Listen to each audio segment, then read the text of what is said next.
Fordow, Natanz आणि Isfahan इथल्या अण्वस्त्र निर्मिती स्थळांवर झालेल्या हल्ल्यानंतर किरणोत्सर्गाचा कोणताही धोका नसल्याचं इराणनं स्पष्ट केलं आहे. अमेरिकेनं केलेलं क्रूररित्या आक्रमण हे आंतरराष्ट्रीय कायद्यांचं, विशेषतः NPT म्हणजेच अण्वस्त्र प्रसारबंदी करारांचं उल्लंघन करणारं आहे, अशी प्रतिक्रिया इराणनं दिली आहे.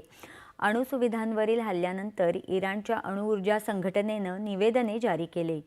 आंतरराष्ट्रीय नियमांचं उल्लंघन करणारी ही कारवाई दुर्दैवानं आंतरराष्ट्रीय अणुऊर्जा संस्थेच्या उदासीनतेमुळे आणि सहभागामुळे झाल्याचा आरोप इराणनं केला आहे. सुरक्षितता करार आणि NPTनुसार सतत आंतरराष्ट्रीय अणुऊर्जा संस्थेच्या देखरेखीखाली असलेल्या स्थळांवर अमेरिकेनं हल्ला केल्याचं इराणनं म्हटलं आहे. इराणचे परराष्ट्र मंत्री सय्यद अब्बास अरघची यांनी देखील अमेरिकेनं केलेल्या हल्ल्यानंतर प्रतिक्रिया दिली आहे.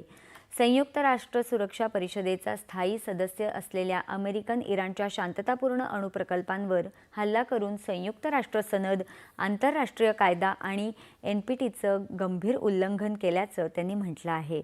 आज सकाळी घडलेल्या या घटना अत्यंत भयानक आहेत असं सांगत याचे परिणाम भयानक राहतील असं अरघची म्हणाले.